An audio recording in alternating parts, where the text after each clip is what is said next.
শ্বশুরবাড়ি থেকে বাপের বাড়ি আসব। ঠিক সেই সময় আমার হাতে একটা প্যাকেট দিয়ে আমার শাশুড়ি মা আমাকে বললেন, বৌমা এটা নিয়ে যাও, তোমার মাকে দিও। আমি জিজ্ঞাসা করলাম, কি আছে এতে? উনি বললেন, শাড়ি, তোমার মাকে বলো এটা আমি পাঠিয়েছি। আমি মনে মনে ভাবলাম নিশ্চয়ই কোনো উদ্দেশ্য আছে, না হলে আমার মায়ের জন্য হঠাৎ শাড়ি দিতে যাবেনই বা কেন? অতিভক্তি চোরের লক্ষণ নয় তো? শাশুড়ি মা সম্পর্কে আমার এমন খারাপ ভাবনা হয়তো আমার কখনোই হতো না যদি ওই কথাটা না শুনতাম। ঘটনাটি ঘটল বিয়ের 5 দিনের মাথায়। আত্মীয় স্বজনরা যে যার বাড়ি চলে গেছে। আমার একটাই ননদ, সেও সেদিন বাড়ি চলে যাবে। আমি বলেছিলাম, দিদি ভাই আরো 2 দিন থেকে যাও প্লিজ। ননদ বলল, থাকলে হবে না গো, ছেলের পরীক্ষা সামনে, বিয়ে বাড়ি অনেক হই হুল্লোড় হয়েছে, এরপর থাকা মানে সময় নষ্ট করা। তারপর বাড়ি যাওয়ার সময় আমার ননদ শাশুড়ি মায়ের ঘরে ঢুকলো আর বলল, মা এবার তোমার মনের ইচ্ছাটা পূরণ হবে, নতুন বউ তো এসেই গেছে, শুরুটা এবার করেই ফেলো। আমি শাশুড়ি মায়ের ঘরে ঠিক তখনই ঢুকতে যাচ্ছিলাম। ননদের এমন কথাটা কানে আসাতেই ঘরে ঢুকতে গিয়েও আমি আর ঢুকলাম না। তারপর আমার শাশুড়ি মা বলে উঠলেন, সে আর বলতে, শুরু তো করবই, এই তো সবে 5 দিন হয়েছে, দাঁড়া, আস্তে আস্তে সব হবে। মনে সমস্ত রাগ এবার উসুল করে নিব। রাগ উসুল করে নিবে মানে? এমন কথা শুনে আমি তো স্তব্ধ হয়ে গেছি। মনে মনে ভাবলাম, আমি এই 5 দিনে কি এমন করলাম যে উনি রাগ উসুল করবে? আমি তখন দৌড়ে এসে একবারে আমার ঘরে। আমার বর তখন জামা প্যান্ট আয়রন করছিল। আমাকে এভাবে দৌড়ে আসতে দেখে বলল, কি হলো, এভাবে দৌড়ে এলে যে? আমি তখন কি উত্তর দিব বুঝতে পারছিলাম না। কথাটা ঘুরিয়ে দিয়ে বললাম, কই কিছু না তো। ও বলল, যেভাবে তুমি ঘরে দৌড়ে এসেছো, আমি তো ভাবলাম ভয় পেয়ে তুমি ছুটে এসেছো। এদিকে তখন ননদ শাশুড়ি মায়ের ঘর থেকে বেরিয়ে এসে আমাকে ডাকাডাকি শুরু করেছে। আমি ঘর থেকে বেরিয়ে আসি, সঙ্গে আমার বড়। আমি কাছে যেতেই ননদ বলল, ভালো থেকো, সুখে সংসার করো, সবসময় হাসি খুশি থাকবে, কেমন? আমার বরের দিকে তাকিয়ে বলল, ভাই সীমাকে ভালো রাখিস, ও এই বাড়িতে নতুন, ওর ভুল ত্রুটি হলে ক্ষমা করে দিস, মানিয়ে নিস। এমন কথা শুনে আমি হতবাক। কিছুক্ষণ আগে যে শাশুড়ি মাকে ওই রকম কথা বলল, আবার আমার সামনে এসে অন্য সুরে কথা, ভাবতেই পারছিলাম না। একটা খটোমটো ব্যাপার তৈরি করে দিয়ে আমার ননদ বাড়ি চলে গেল। আর এদিকে মনের মধ্যে কথাটা তোলপাড় করতে লাগলো।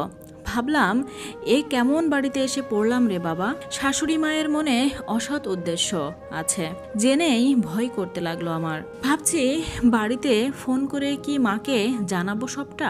তারপর ভাবলাম, না থাক, এমনিতেই মা টেনশন করে, এসব শুনলে মায়ের প্রেশারটা আরো বেড়ে যাবে, এমনিতেই দিদিকে নিয়ে চিন্তা করে, নিজের মধ্যেই রেখে দিলাম ব্যাপারটা। ননদ চলে যেতেই বাড়ি ফাঁকা হয়ে গেল। শাশুড়ি মাকে তারপর থেকে সন্দেহ চোখে দেখতে লাগলাম, কিন্তু উনি আমার সাথে এত ভালো ব্যবহার করতে লাগলেন, আমি কিছুতেই ওনার ভালো ব্যবহারটা মেনে নিতে পারছিলাম না। সেদিন দুপুরে খাবার খেতে বসে দেখলাম শাশুড়ি মা অনেক কিছু রান্না করেছেন। খেতে বসে আমার বর বলে উঠল, আজ মুড়িঘণ্ট রান্না করেছ, কি ব্যাপার মা? তখন শাশুড়ি মা বলল, বৌমাকে খাওয়াবো বলে। তারপর কাতলা মাছের বড় পিসটা আমার প্লেটে উঠিয়ে দিল আর বলল, এখন থেকে মাছের বড় পিসটা বৌমা এর জন্য থাকবে।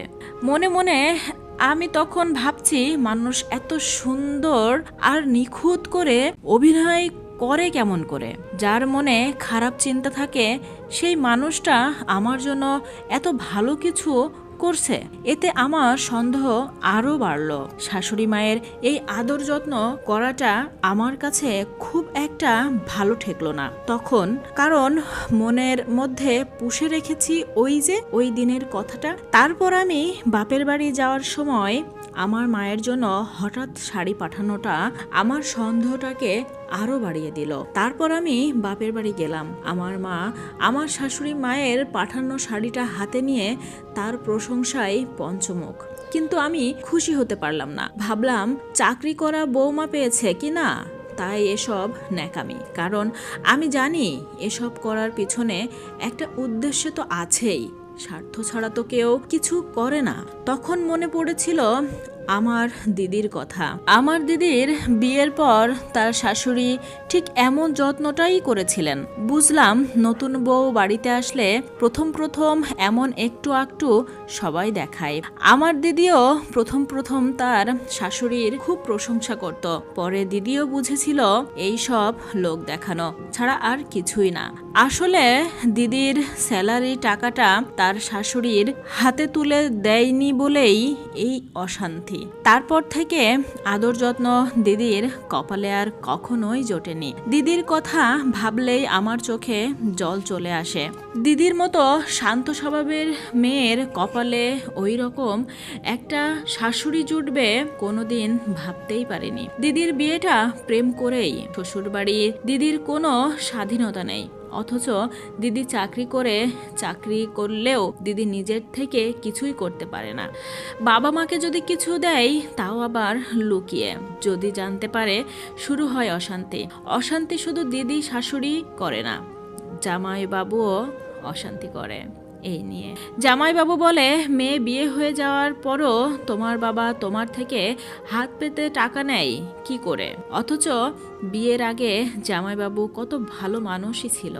বিয়ের পর সব পাল্টে গেল। বাবা মাকে যা দেয় তার সবটা লুকিয়ে। একটা কথা ভাবি, বিয়ের পর কেন যে মেয়েরা পর হয়ে যায়? কেন যে তারা তাদের বাবা মায়ের জন্য কিছু করতে পারে না?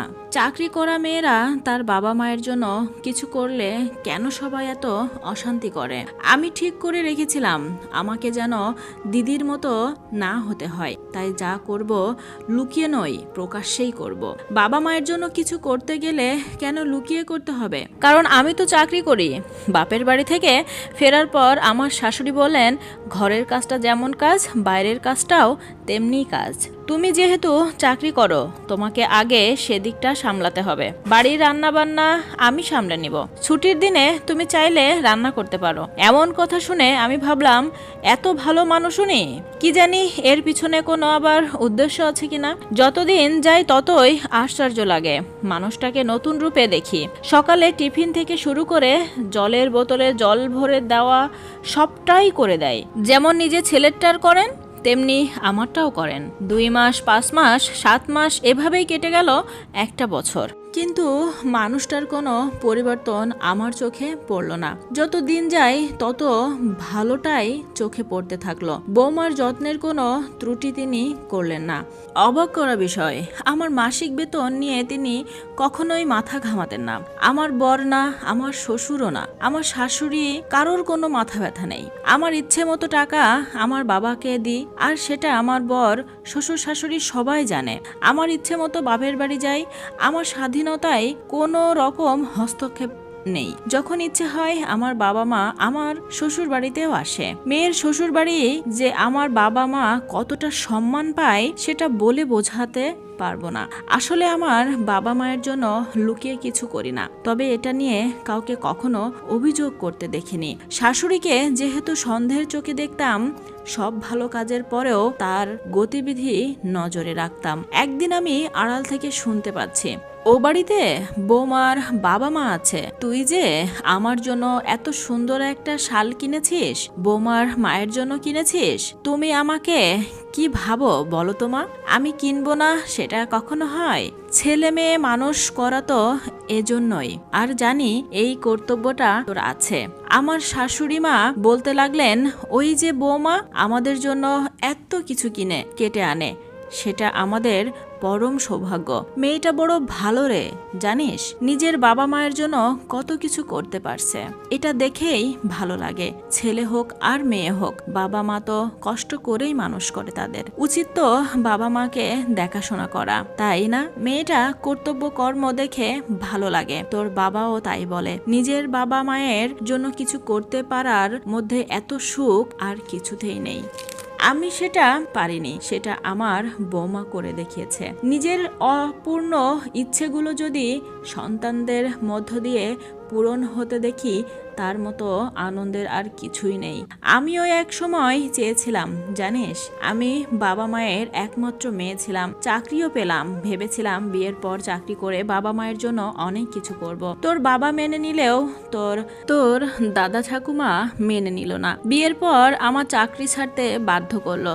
তোর ঠাকুমা বলল, সান্নাল বাড়িতে কেউ কোনো বউরা চাকরি করে না, তাদের একটা ইজ্জত আছে, এমন অভাব নেই যে চাকরি করতে হবে। এই ট্রেডিশন ধরে না রাখতে পারলে এই বাড়িতে তোমার জায়গা হবে না। মনে কষ্ট নিয়ে চাকরি ছেড়ে দিলাম। তোর বাবাও তখন তার বাবা মায়ের মুখের ওপর সেভাবে কিছু বলতে পারেনি, বললে অশান্তি হতো। আমি অশান্তির ভয়ে সবকিছু চুপচাপ মেনে নিলাম। বাপ মায়ের জন্য কিছু করতে পারেনি, বড় আক্ষেপ।